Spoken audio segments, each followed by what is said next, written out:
It is now time for Ask the Expert. With the devastation left behind by Hurricane Florence, many Americans are looking for ways to help.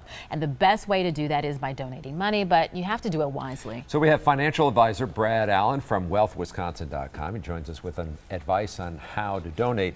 This is the time of year a lot of people think about that, especially when we're seeing what happening with the hurricanes. A lot of people think of the Red Cross, but there are a lot of different places. And Red Cross is great, but there's a lot of different ways to donate. You can even donate blood locally here. And for doing that. Yeah, I mean, there's different things you can do there. But when you do donate to Hurricane Florence or something like that, they often prefer money over items because they can use that money. They can be flexible with it. They can buy whatever they need at the time. So, a lot of different ways to donate, but you have to be careful too. What about scammers? What should we be careful and what should we be looking out for? Unfortunately, there's a lot of scammers around these different emergencies, but you just have to be careful. Just do your research ahead of time. If it sounds like a scam, it might be a scam. You never want to donate cash. You want to donate with a credit card or a check because there's always documentation. If it was a scam, you can go back and see that. With cash, you can't trace back to it. So just be careful with that kind of stuff. But you do have to be careful. So this is not the time of year I'm going to clean out the basement, clean out the garage, and then I'll send it to some other part of the country that has gone through this devastation.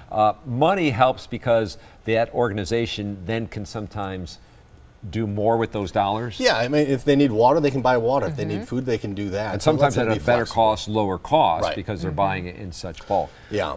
The other thing to do when you're donating is ask for documentation, ask for information about the charity, right? They'll always have, it's a legitimate charity, they'll have information about the cause, about, the overhead. A big thing with charities is overhead. Sure. You want to make sure that only 20% is going towards the overhead, the rest is going to the actual cause. And if it's a legit organization, they should have a tax ID number, right? Yeah, they should have that information. Yeah, so on our website, wealthwisconsin.com, this is tough stuff to look up. Right, so we have resources on our website where you can click on it.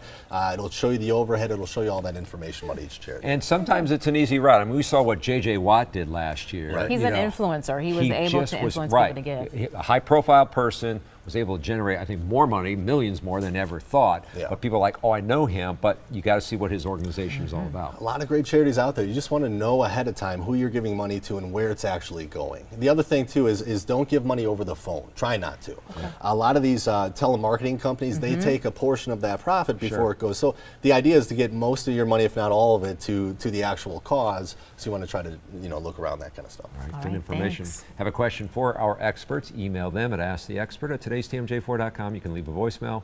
We do have the number. Where is it? It's 967-5253. All right, good to know.